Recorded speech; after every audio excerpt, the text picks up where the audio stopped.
Hi friends, ഇന്ന് ഞാൻ ചെയ്യുന്നത് ഒരു ടേസ്റ്റി ടൊമാറ്റോ കറിയാണ്. അതിൻ്റെ ഫ്ലേവർ കൂടുന്നതിനായി ഞാനൊരു എക്സ്ട്രാ ഇൻഗ്രീഡിയൻറ്റ് ആഡ് ചെയ്യുന്നുണ്ട്. ഇൻഗ്രീഡിയൻസ് നോക്കാം. ടൊമാറ്റോസ് 2 എണ്ണം വലുത്, ഗ്രീൻ ചില്ലി 5 എണ്ണം, ഒരു സവാള. തക്കാളിയും സവാളയും സ്ലൈസ് ചെയ്ത് ഗ്രീൻ ചില്ലി സ്ലിറ്റ് ചെയ്തും എടുക്കണം. ഒരു ചട്ടി അടുപ്പത്ത് വെച്ചിട്ട് അതിനകത്തോട്ട് ഈ അരിഞ്ഞ വെജിറ്റബിൾസ് എല്ലാം കൂടി ഇടുക.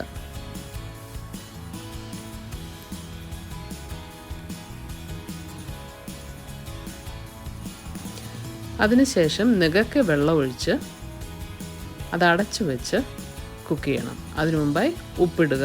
1 ടീസ്പൂൺ, 1/4 ടീസ്പൂൺ മഞ്ഞൾപ്പൊടി, 1/4 ടീസ്പൂൺ കശ്മീരി ചില്ലി പൗഡർ ഇതുകൂടി ഇട്ട് നല്ലവണ്ണം ഇളക്കി അടച്ച് നമുക്ക് 10 മിനിറ്റ് വേവിക്കാം. 10 മിനിറ്റ് കഴിയുമ്പോൾ ടൊമാറ്റോസ് നല്ലവണ്ണം വെന്തിരിക്കും.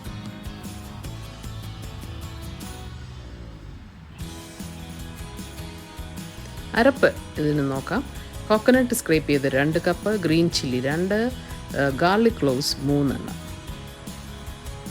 കൂടെ ഷാലറ്റ്സ് 3 എണ്ണം, cumin seeds 1/2 teaspoon, cardamom 1, 1/4 teaspoon turmeric powder.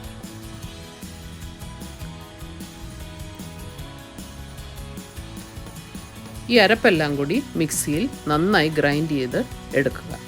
അതിൻ്റെ കൂടെ ഒരു 3 ടേബിൾ സ്പൂൺ തൈര് കൂടി ചേർക്കുക. തൈര് അത് കറി നല്ലവണ്ണം കുറുവാനും അതിന് ടേസ്റ്റ് ഒരു ചെറിയ പുളി കൊടുക്കുവാനും സഹായിക്കും. അത് നല്ലവണ്ണം ഇളക്കി യോജിപ്പിക്കണം.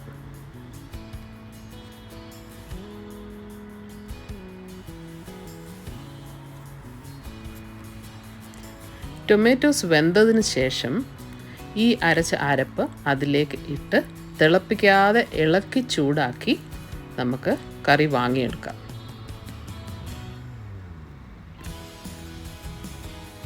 ഇനി തിളപ്പിക്കരുത്, തിളയ്ക്കാതെ അത് നല്ലവണ്ണം ഇളക്കി ചൂടാക്കി വാങ്ങാൻ ശ്രമിക്കുക.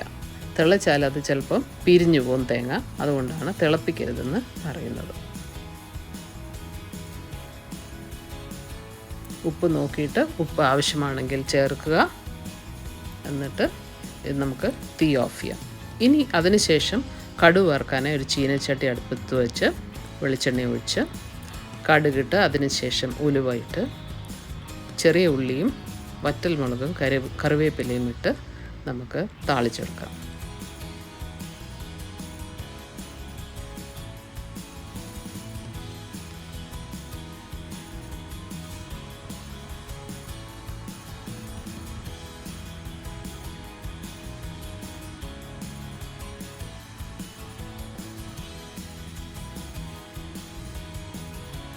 നല്ലവണ്ണം ബ്രൗൺ ആവുന്നത് വരെ ഇളക്കി കൊടുക്കുക.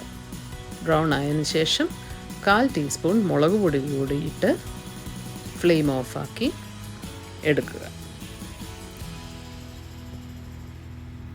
അതിനുശേഷം ഇത് കറിയിലേക്ക് ഒഴിക്കുക.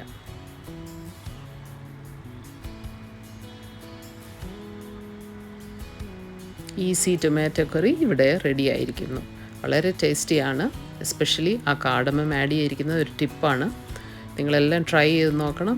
ട്രൈ ചെയ്തിട്ട് ഫീഡ്ബാക്ക് അറിയിക്കാൻ മറക്കരുത്. Thank you so much.